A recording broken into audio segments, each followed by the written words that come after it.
जो व्यक्ति हमेशा शांत रहता है वह परमानंद में डूबा रहता है, क्योंकि वो अपने मुंह को बंद रखता है। इसलिए आज हम आपको मौन की गहराई में कितना सारा आनंद छुपा हुआ है, ये एक प्रसिद्ध कहानी के माध्यम से बताएंगे। तो चलिए कहानी की शुरुआत करते हैं। दोस्तों, बहुत समय पहले की बात है।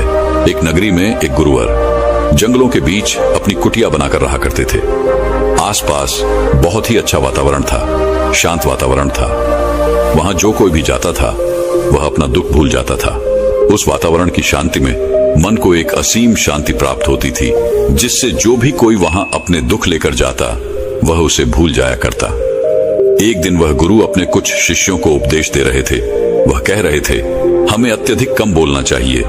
हमारे पास 2 कान और 1 मुंह है। इसका अर्थ यह है कि हम जितना बोलते हैं उसका 2 गुना हमें सुनना चाहिए, और यही प्रकृति भी चाहती है। इसलिए उसने हमें इस रूप में ढाला है। इसलिए इस प्रकृति ने हमें 2 कान और 1 मुंह दिया है। तुमने देखा होगा कि इस प्रकृति में जिस भी पदार्थ की संख्या अत्यधिक है, उस पदार्थ की कीमत उतनी ही कम है, और जो पदार्थ बहुत कम है उसकी कीमत उतनी ही ज्यादा है। और यही नियम हमारी जीभा पर भी लागू होता है। हम जितना कम बोलेंगे, लोग हमारी बातों को उतना ही गहराई से समझेंगे, हमें उतनी ही गंभीरता से लेंगे। वह हमारी बात सुनेंगे, समझेंगे और हमारी इज्जत भी करेंगे। उन गुरु की यह बात सुनकर उन सभी शिष्यों में से एक शिष्य खड़ा हुआ और उसने उन गुरु से कहा है, गुरुवर, आपकी बातों को बीच में काटने के लिए क्षमा चाहता हूँ, लेकिन मेरा एक प्रश्न है, क्या मैं आपसे पूछ सकता हूँ? इस पर वह गुरुवर कहते हैं, अवश्य पूछो, तुम क्या पूछना चाहते हो? तभी शिष्य कहता है गुरुवर, यदि हम कम बोलेंगे तो हमारी बात सामने वाला किस तरह से समझ पाएगा? इस पर वह गुरुवर कहते हैं, तुम क्या कहना चाहते हो? तभी वह शिष्य उन गुरुवर से कहता है, गुरुवर, मान लीजिए कि मुझे किसी को उपदेश देना है और मैं उस उपदेश को थोड़ा ही बताता हूँ, अर्थात कम बोलता हूँ, तो भला वह उपदेश उन लोगों को किस तरह से समझ में आएगा? और यदि मैंने उनसे कम शब्द कहे, कम बातें कही, और उन लोगों को वह बात समझ नहीं आई, तो वो लोग मुझे गलत समझेंगे, या फिर यह भी हो सकता है कि वो लोग मेरी बातों का गलत मतलब निकाले। और हमने अक्सर अपने आसपास ये भी देखा है कि जब भी कोई झगड़ा करता है, मारपीट करता है, ऐसे समय पर जो व्यक्ति शांत रहता है, कम बोलता है, लोग उसे डरपोक समझते हैं, उसे मारते पिटते हैं, उसे डरपोक समझकर उसका उपहास करते हैं, अपशब्द कहते हैं, लेकिन वह कम बोलने वाला व्यक्ति उनसे कुछ नहीं कह पाता। इसीलिए है गुरुवर, तो ऐसे समय पर भी क्या हमारा शांत रहना उचित होगा? तभी वह गुरुवर मुस्कुराने लगे और अपने उस शिष्य से कहते हैं, मैं तुम्हें एक कहानी सुनाता हूँ। इस कहानी के जरिए तुम्हें तुम्हारे सभी सवालों के जवाब मिल जाएंगे। इस कहानी को बड़े ही ध्यानपूर्वक सुनना और इसे समझने का प्रयास करना। बहुत समय पहले की बात है, एक छोटा सा राज्य था। उस राज्य का राजा अत्यधिक धनवान था। उसके पास किसी चीज की कोई कमी नहीं थी। उसका परिवार, उसका राज्य बहुत फला फूला हुआ था। प्रजा अपने राजा से बहुत खुश थी। प्रजा हमेशा अपने राजा का गुणगान किया करती थी। एक दिन वह राजा भरे राज्य दरबार में यह ऐलान करता है कि जो भी व्यक्ति मेरे मन की बात मुझे साफ और स्पष्ट तौर पर बता देगा, मैं उसे 100 सोने के सिक्के इनाम में दूंगा। राजा ने जो यह ऐलान किया था, यह बात पूरे राज्य में फैल गई। राज्य के हर कोने से बड़े बड़े विद्वान, बड़े बड़े साधु, बड़े बड़े पंडित, बड़े बड़े ज्ञानी सभी राज दरबार में उपस्थित होने लगे। कोई कहता कि है राजन, आप बहुत धनी है, तो कोई कहता आप बहुत विद्वान हैं। कोई उनकी राज्य की प्रशंसा करता, तो कोई उनकी वीरता की गुण गाता। कोई उनकी प्रजा के बारे में कहता, तो कोई उनकी ज्ञान की बातें करता। लेकिन सभी की बातें सुनकर राजा केवल एक ही बात कहता था, नहीं, इनमें से कोई भी बात मेरे मन में नहीं है। इनमें से कोई भी बात मेरे दिल की है ही नहीं। सभी ने बहुत प्रयत्न किए, सभी ने बहुत अच्छी अच्छी बातें उस राजा को बताई, लेकिन राजा हर बार केवल एक ही बात कहता था कि जो भी बातें आप लोगों ने कही हैं, ऐसी कोई भी बात मेरे मन में है ही नहीं। ये बात सुनकर वहां पर उपस्थित सभी लोग बहुत निराश हो चुके थे। किसी को कुछ समझ नहीं आ रहा था कि आखिर राजा के मन में क्या चल रहा है। राजा किस बात से प्रसन्न होंगे और कैसे उन्हें वह 100 सोने के सिक्के प्राप्त होंगे। जहां एक तरफ राज दरबार में बड़े बड़े विद्वान, पंडित साधु उपस्थित थे। वहीं दूसरी तरफ उसी नगर में एक गरीब ब्राह्मण भी रहता था। एक दिन उसकी पत्नी उस ब्राह्मण से कहती है, आप यहाँ बैठे बैठे क्या कर रहे हो? राज दरबार में जाओ। राजा ने ऐलान किया है कि जो भी उनके मन की बात उन्हें बताएगा, उन्हें वह 100 सोने के सिक्के इनाम में देंगे। यह आवाज सुनने के बाद से बड़े बड़े विद्वान, बड़े बड़े पंडित, बड़े बड़े साधु और बड़े बड़े ज्ञानी राजा के दरबार में उपस्थित हैं और उन्हें तरह तरह की बातें बता रहे हैं। आप भी वहां क्यों नहीं जाते? आप भी वहां जाओ। राजा को उनके मन की बात बताओ ताकि राजा प्रसन्न हो सके और आपको इनाम में 100 सोने के सिक्के दें। अपनी पत्नी की यह बात सुनकर वह ब्राह्मण कहता है, तुम मूर्ख हो क्या? वे लोग राजा के बड़े खास लोग हैं, वो बड़े विद्वान हैं, पंडित हैं, ज्ञानी हैं उनके सामने। भला मैं क्या हूं? वह काम बड़े बड़े पंडितों का है, बड़े बड़े साधुओं का है, जिसने भी इस दुनिया का बहुत सारा ज्ञान अर्जित किया होगा। यह उसी के बस की बात है, मेरे बस की नहीं। वैभव राजा के मन की बात किस तरह समझ सकता हूं? हम गरीब हैं और हमें उस राज दरबार में जाने के लिए भी अनुमति चाहिए, और ऐसे में तुम मुझे उस राज दरबार में भेजना चाहती हो। यदि मैंने उनके मन की बात कह भी दी तो वह भला हमें 100 सोने के मोहरे क्यों देंगे? अपने पति की यह बात सुनकर उसकी पत्नी कहती है, ओहो, मुझे कुछ नहीं पता। आप उस राज दरबार में जाइए और जैसा मैं कहती हूँ बिल्कुल वैसा कीजिए। जब आप उस राज दरबार में जाएंगे और राजा जब आपकी तरफ देख रहे होंगे, तब आपको पूर्व दिशा की तरफ अपनी एक उंगली उठा देनी है। और मुझे पता है कि राजा बहुत समझदार है, वह आपकी बात जरूर समझ जाएगा और आपको 100 सोने के सिक्के इनाम में देगा। अपने पत्नी की यह बात सुनकर वह ब्राह्मण जोर से हंस पड़ता है और कहता है, अरे तुम मूर्ख हो गई हो क्या? तुम्हें क्या लगता है एक पूर्व दिशा में मेरी एक उंगली उठाने से राजा मुझे 100 सोने के सिक्के दे देगा और वहां पर जो बड़े बड़े विद्वान, पंडित, साधु और ज्ञानी बैठे हुए हैं, वो लोग चुपचाप केवल नजारा देखते रहेंगे? क्या वह कुछ नहीं कहेंगे? इस पर उस ब्राह्मण की पत्नी कहती है, मैंने आपसे जितना कहा है आप बस उतना कीजिए और आप देखेंगे कि राजा आपको ही 100 सोने के सिक्के इनाम में देंगे। ब्राह्मण की पत्नी जैसे तैसे अपने पति को मना लेती है। अगले ही दिन वह ब्राह्मण राज दरबार में पहुंचता है। वह ब्राह्मण बहुत ही डरा सहमा हुआ था। इतने लोगों की भीड़ को देखकर वह बहुत डर रहा था, लेकिन वह अपनी पत्नी की बात मानकर उस राज दरबार में उपस्थित रहा, खड़ा रहा। जैसे ही राजा की नजर उस ब्राह्मण पर पड़ी, वह ब्राह्मण अपनी पत्नी की बात मानते हुए एक उंगली पूर्व दिशा की तरफ उठा देता है। यदि राजा बहुत प्रसन्न होता है और राजा तुरंत ही उसे 100 सोने के सिक्के इनाम में देता है। ये सब देख वहां पर उपस्थित बड़े बड़े विद्वान, पंडित, साधु और ज्ञानी सभी लोग आश्चर्यचकित रह गए कि आखिर ऐसा इसने क्या कह दिया जो राजा को बहुत अच्छा लगा। हर कोई यह सोचकर हैरान था कि इस ब्राह्मण ने तो केवल एक उंगली ही उठाई थी और इसे 100 सोने के सिक्के मिल भी गए। यह सब देखकर वहां पर उपस्थित हर कोई अचरज में था और वह ब्राह्मण अपने 100 सोने के सिक्के लेकर अपने घर लौट गया और खुशी खुशी वह 100 सोने के सिक्के अपनी बीवी के हाथ में रख देता है और कहता है, राजा ने मुझे ये 100 सोने के सिक्के इनाम में दिए हैं और जैसा कि तुमने कहा था, मैंने पूर्व दिशा की तरफ केवल एक उंगली ही उठाई थी, लेकिन मैं अब तक यह समझ नहीं पाया कि इसका अर्थ क्या हुआ। उस राजा को मेरी इस एक उंगली से क्या समझ में आया? उस ब्राह्मण की पत्नी उस ब्राह्मण से कहती है, यह सब जाने दो, आपको यह बात बताकर कोई मतलब नहीं। आप बैठ जाओ और कल फिर आपको उसी राज दरबार में फिर जाना है। वह ब्राह्मण कहता है, कल फिर जाना है? नहीं नहीं, मैं नहीं जाऊंगा। वैसे भी आज सभी लोग मुझे घूर घूर कर देख रहे थे। न बाबा न मैं नहीं जाऊंगा। लेकिन जैसे तैसे उसकी पत्नी उसे समझा लेती है। अगले दिन ब्राह्मण एक बार फिर तैयार होता है और अपनी पत्नी से पूछता है, अच्छा बताओ आज मुझे क्या करना है? तभी उस ब्राह्मण की पत्नी कहती है, आज आपको पश्चिम दिशा की तरफ अपनी एक उंगली उठानी है। वह अपनी पत्नी की बात मानकर फिर से एक बार राज दरबार पहुंच जाता है। जैसे ही राजा की नजर उस पर पहुंचती है, वह ब्राह्मण अपनी एक उंगली पश्चिम दिशा की ओर उठा देता है। यह देख राजा एक बार फिर प्रसन्न हो जाता है। वह राजा उन्हें 100 सोने के सिक्के फिर से इनाम दे देता है। यह सब देखकर वहां पर उपस्थित हर कोई बड़ा हैरान थे। हर कोई अचरज में था कि आखिर ये सब हो क्या रहा है। हम यहाँ पर अच्छी अच्छी बातें बता रहे हैं, राजा को तरह तरह का ज्ञान दे रहे हैं, लेकिन राजा उससे प्रसन्न नहीं हो रहे। और यह ब्राह्मण है कि केवल एक उंगली उठाता है और राजा उसकी बातों से खुश हो जाते हैं, उसे 100 सोने के सिक्के ही इनाम में दे देते हैं। और तो और ये कुछ बोलता भी नहीं, चुपचाप आता है, उंगली उठाता है, इनाम लेता है और चला जाता है। हर कोई केवल बस यही जानना चाहता था कि आखिर उस ब्राह्मण को ऐसा कौन सा ज्ञान है जो उनके पास नहीं।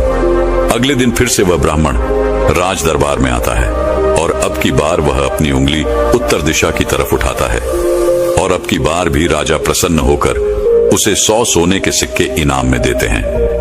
ये सब देख देख कर वहां पर उपस्थित हर बड़ा से बड़ा विद्वान थक चुका था।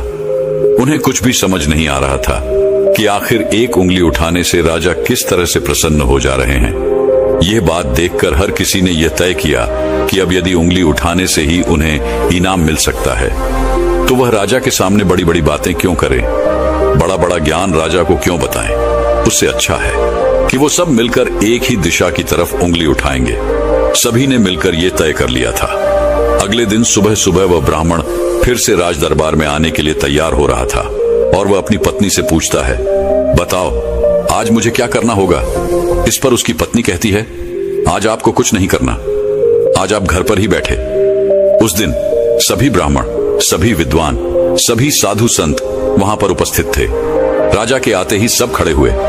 जैसे ही राजा की नजर उनसे मिली, सभी ने दक्षिण दिशा की तरफ अपनी उंगली उठा दी। यह देखकर राजा को बड़ा क्रोध आया। राजा ने गुस्से में सभी पंडितों को, सभी विद्वानों को कारावास में डलवा दिया। और यह देखकर वहां पर उपस्थित हर बड़ा से बड़ा विद्वान आश्चर्यचकित था।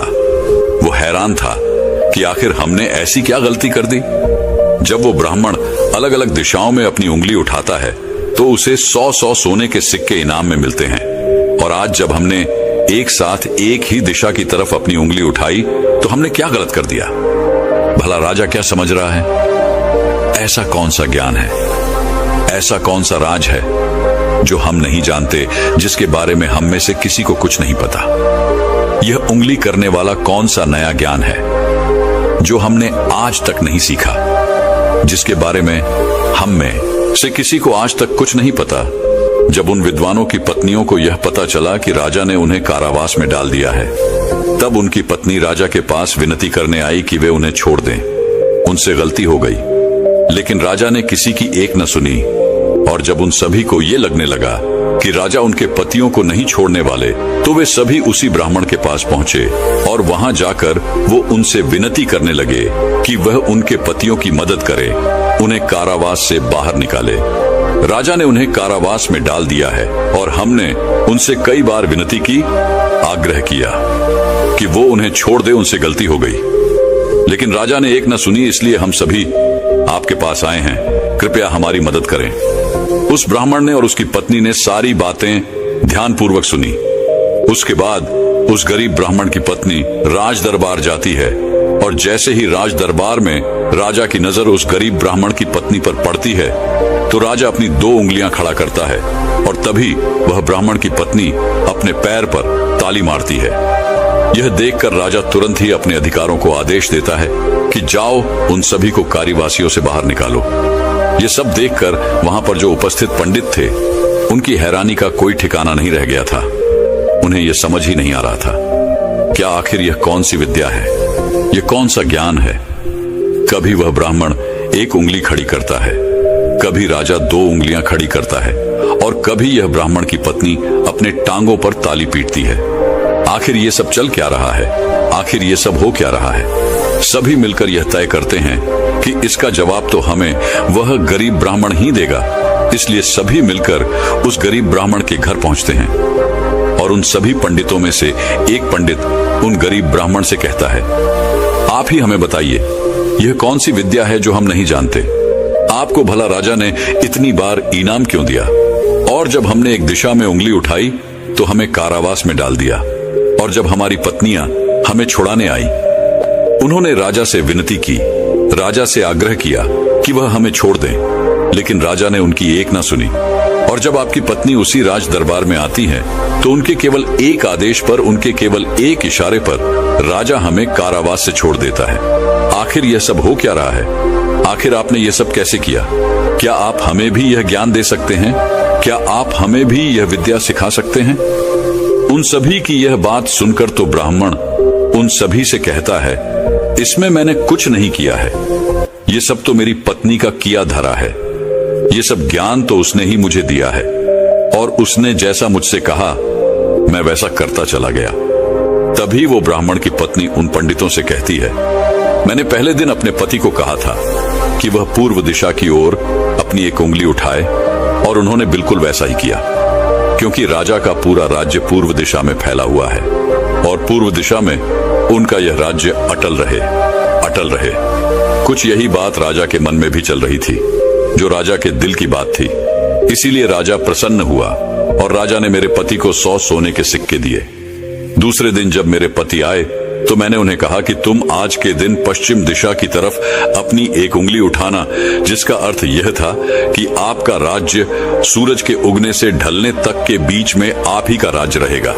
यह बात राजा समझ चुके थे, क्योंकि राजा बहुत ज्ञानी है। इसी कारण राजा ने फिर से प्रसन्न होकर मेरे पति को 100 सोने के सिक्के दिए। तीसरे दिन मैंने अपने पति को यह कहा था कि वह उत्तर दिशा की ओर अपनी उंगली उठाए और इन्होंने राज दरबार में बिल्कुल वैसा ही किया। उत्तर दिशा की तरफ उंगली उठाने का अर्थ यह था कि जिस प्रकार इस राज्य के जो पहले राजा थे उनका राज्य अटल था, ठीक उसी प्रकार आपका राज्य भी अटल रहेगा।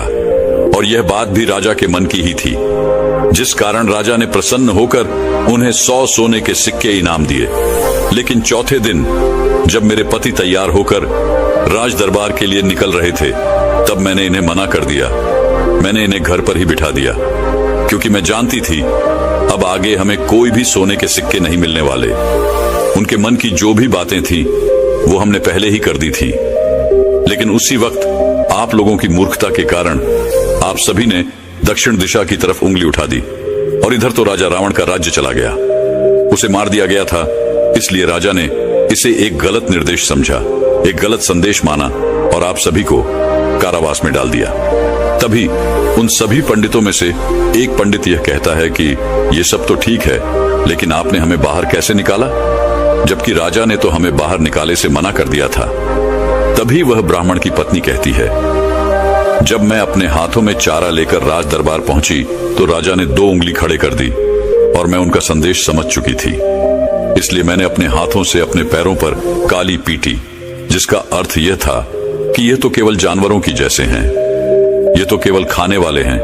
राजा का अर्थ यह था कि जानवर 2 प्रकार के होते हैं, सिंह वाले और बिना सिंह वाले, और मेरे ताली पीटने का अर्थ यह था ये तो बिना सिंह वाले हैं और इनसे आपको कोई नुकसान नहीं, ये तो केवल खाने वाले जानवरों में से हैं, ये आपको कभी भी नुकसान नहीं पहुंचा सकते। और इसी कारण राजा ने आप सभी को कारावास से बाहर निकाल दिया। इतना कहकर उन गुरु ने अपनी यह कहानी यहीं पर समाप्त कर दी और आगे वह अपने शिष्यों को उपदेश देते हुए कहते हैं कि हम कम से कम शब्दों में भी किसी को बड़ा से बड़ा ज्ञान दे सकते हैं। इससे यह भी साबित होता है कि हम कम से कम शब्द बोलकर अपना ज्ञान किसी को भी समझा सकते हैं। लेकिन यहाँ पर एक बात और समझने वाली ये है कि जो ज्ञान अर्जित कर रहा है, जिसे हम यह ज्ञान दे रहे हैं, वह अभी उस ज्ञान को समझने वाला होना चाहिए, ज्ञानी होना चाहिए। तभी तो ज्ञान देने का हमारा मकसद पूरा हो सकेगा। अन्यथा हम चाहे कितने भी शब्द बोले, उसे कितना भी समझा ले, उसे कितना भी ज्ञान क्यों ना दे दे, हमारा मकसद कभी पूरा नहीं हो पाएगा, क्योंकि वह हमारी बातें कभी समझ ही नहीं पाएगा। वह तो एक जानवर की तरह होगा जिसे ज्ञान देकर हमारा कोई लाभ नहीं होगा। अज्ञानी को ज्ञान देकर हमें कोई लाभ नहीं। हाँ, यदि आप अज्ञानी को ज्ञान देना ही चाहते हैं तो इसका अर्थ यह नहीं कि आप ज्यादा शब्दों का उपयोग करें। आप बहुत कम शब्दों में भी उसे वह ज्ञान दे सकते हैं। आगे वह गुरुवर अपने सभी शिष्यों से कहते हैं कि हमें अपने जीवन में इन 5 परिस्थितियों में हमेशा चुप रहना चाहिए। जब भी कोई इन 5 परिस्थितियों के समय पर बहुत कम बोलता है या फिर बोलता ही नहीं है, तो ऐसे लोगों को इज्जत दी जाती है, उनका सम्मान किया जाता है, उन्हें एक अलग नजर से देखा जाता है। ऐसे लोगों को लोग ज्ञानी समझते हैं, क्योंकि उन्हें पता है कब और कहां बोलना है और कितना बोलना है। सबसे पहली बात बताते हुए वह गुरुवर कहते हैं कि जब कोई व्यक्ति तुम्हारी भावनाओं को, तुम्हारे शब्दों को नहीं समझ पा रहा, ऐसी परिस्थिति में इंसान का चुप रहना ही उचित है, क्योंकि हम में से अधिकांश से लोग बेवजह ही अपने दुख, अपनी पीड़ाएं, अपनी तकलीफें लोगों के साथ साझा करने की आदत होती है। लेकिन वो यह नहीं जानते कि जिन्हें वो अपनी तकलीफें साझा कर रहे हैं, उन्हें आपकी तकलीफों से कोई मतलब नहीं। वह तो आपकी तकलीफों का फायदा उठाना चाहते हैं।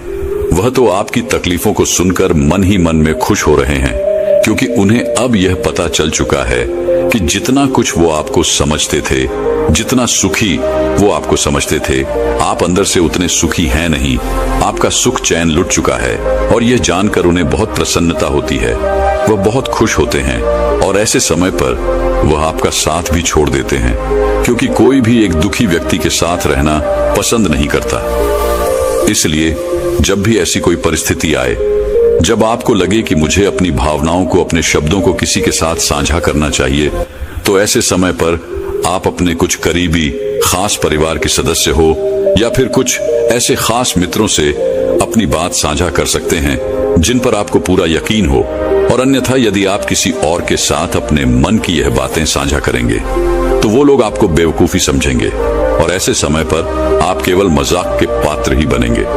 दूसरी जगह जहां पर हमें चुप रहना चाहिए, जब हमें किसी विशेष मौके के बारे में अधूरी जानकारी हो, किसी विशेष घटना के बारे में जब हम नहीं जानते, जब हमें अधूरा ज्ञान हो, तो ऐसे मौके पर हमेशा चुप रहना चाहिए।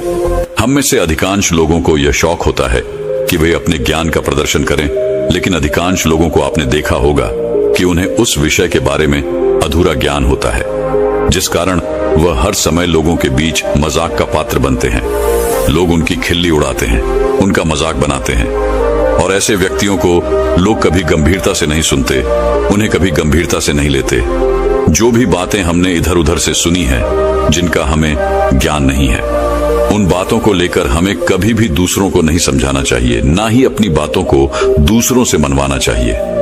आगे गुरुवर अपने शिष्यों को तीसरी बात बताते हुए कहते हैं, जब कोई इंसान किसी दूसरे व्यक्ति की बुराई कर रहा हो, तो ऐसे समय पर तुम्हें चुप रहना चाहिए, क्योंकि ऐसा व्यक्ति कभी किसी का नहीं होता।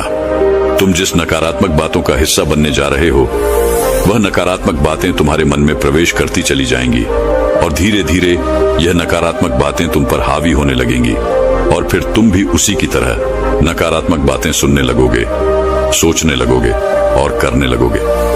इसीलिए कभी भी इन चीजों का हिस्सा न बने, क्योंकि जो व्यक्ति तुम्हारे सामने किसी तीसरे व्यक्ति की बुराई कर रहा है, ऐसा जरूरी नहीं कि वो तुम्हारी बुराई उस तीसरे व्यक्ति के सामने ना कर रहा हो। ऐसे व्यक्ति कभी किसी के नहीं होते, वह पीठ पीछे एक दूसरे की बुराई करते ही रहते हैं। इसलिए जब भी कोई व्यक्ति तुम्हारे सामने किसी तीसरे व्यक्ति की बुराई कर रहा हो, तो तुम्हें उसकी बातें केवल ध्यानपूर्वक सुननी है, लेकिन उस पर कोई भी प्रतिक्रिया नहीं देनी। आगे वह गुरुवर अपने शिष्यों को अगली बात बताते हुए कहते हैं, जब कोई व्यक्ति तुम पर गुस्सा कर रहा हो, तुम पर चिल्ला रहा हो, तुम्हारा अपमान कर रहा हो, तुम्हें अपशब्द कह रहा हो, ऐसे वक्त पर तुम्हें शांत रहना चाहिए, चुप रहना चाहिए, क्योंकि तुम्हारे मौन से बड़ा और कोई हथियार नहीं। तुम चुप रहकर उसके सभी सवालों का जवाब उसे दे सकते हो, और तो और तुम चुप रहकर उसके गुस्से को शांत करने में उसकी मदद भी कर सकते हो, और ऐसा करने से तुम इस परिस्थिति को और बिगड़ने से बचा सकते हो। और देखना, जब गुस्सा करने वाला व्यक्ति शांत होगा, जब उसका गुस्सा शांत हो जाएगा, तो उसे अपनी गलती का एहसास भी होगा और वह तुमसे माफी भी मांगेगा। इसलिए तुम्हें ऐसे जगहों पर चुप रहना चाहिए, किंतु तुम्हें हर जगह पर चुप भी नहीं रहना चाहिए। जब तुम्हें लगे कि कोई व्यक्ति गलत कर रहा हो, तो उसका विरोध कर शांत मत रखो, क्योंकि यदि तुम ऐसी परिस्थिति में चुप रहोगे तो वह तुम्हें कमजोर समझेगा, तुम्हें डरपोक समझेगा और तुम्हारे इस कमजोरी का फायदा भी उठाएगा। गुस्से का ये जो तरीका है, ये केवल अपनों के साथ ही अच्छा है, जैसे तुम्हारा परिवार, सगे संबंधी, तुम्हारे खास मित्र, लेकिन हर इंसान के सामने तुम्हें ऐसे नहीं रहना। यदि तुम्हारे साथ कोई गलत कर रहा हो, तो इसका जवाब तुम्हें उसे अवश्य देना चाहिए। आगे वह गुरुवर अपने शिष्यों को 5वीं बात बताते हुए कहते हैं कि जब कोई व्यक्ति अपने मन की बात, कोई घटना या कोई दुख भरी बातें तुम्हारे साथ साझा कर रहा हो तो ऐसी स्थिति में हमें चुप रहकर ध्यानपूर्वक उसकी सारी बातें सुननी चाहिए। आपने तो देखा ही होगा, जब हम अपनी परेशानी किसी के साथ साझा कर रहे होते हैं उसी वक्त हमारा कोई ऐसा मित्र या फिर कोई ऐसा सगा संबंधी अवश्य होता है जो हमारी बात पूरी करने से पहले हमें समाधान देना शुरू कर देता है। और जब कोई ऐसा करता है तो हमारे मन में क्रोध उत्पन्न होता है। हम उस व्यक्ति से बात तक करना पसंद नहीं करते, जबकि ऐसी परिस्थिति में हमें शांत रहना चाहिए, क्योंकि सामने वाला हमसे यही उम्मीद करता है। हम शांत रहकर उसकी सारी बातें ध्यानपूर्वक सुने, जिससे जब वह अपनी बात पूरी करे तो उसे शांति का अनुभव हो। और जब हम ऐसा करते हैं तो उसके मन में हमारे लिए और भी इज्जत बढ़ जाती है। वह यह जान पाता है कि कोई तो है जो हमारी बातें सुनता है, हमें समझता है, जिससे वह तुम्हारी और भी इज्जत करता है, वह तुम्हारा और भी सम्मान करने लगता है। इसलिए ऐसी परिस्थितियों में हमें चुप रहना चाहिए। इतना कहकर वह गुरुवर आगे कहते हैं कि इन 5 स्थितियों को हमेशा याद रखना, और यहाँ पर इंसान को हमेशा कम ही बोलना चाहिए, क्योंकि इंसान एक दुकान की तरह है और दुकान का ताला है हमारी जीभा। और जब इस ताले से हमारी दुकान खुलती है, अर्थात हमारे अंदर की बातें जब बाहर आती हैं, तभी पता चलता है कि यह इंसान अंदर से कोयले का है या फिर सोने का। इसीलिए कम बोलें, लेकिन अपने शब्दों की कीमत बढ़ा दें, और यह तभी होगा जब आप हर परिस्थितियों में सोच समझकर बोलेंगे, कम बोलेंगे और उचित बोलेंगे। तो चलिए दर्शकों, अब हर व्यक्ति का कर्म कैसे वापस लौट के आता है, इस विषय पर एक अद्भुत अगली कहानी की शुरुआत करते हैं। दोस्तों, कहा जाता है कि कर्म किसी मनुष्य का मोहताज नहीं होता, बल्कि हम मनुष्य कर्मों के मोहताज अवश्य होते हैं, क्योंकि कर्म सर्वोपरि है, सर्वश्रेष्ठ है। और यदि कोई मनुष्य ये सोचता है कि वो कोई कर्म नहीं करता, तो ये उसकी सबसे बड़ी भूल है, क्योंकि बिना कर्म के कोई भी मनुष्य। दोस्तों, उम्मीद करता हूं आपको यह वीडियो बहुत ही ज़्यादा पसंद आई होगी, तो हमारे चैनल को सब्सक्राइब ज़रूर कर लेना, क्योंकि इससे हमारा हौसला बढ़ता है और हम आशा लेते हैं कि आपको और ज़्यादा मोटिवेशन देंगे और ज़्यादा आपकी हेल्प करेंगे। तो हमारे चैनल को सब्सक्राइब ज़रूर कर लेना और ज्वाइन ज़रूर कर लेना। धन्यवाद।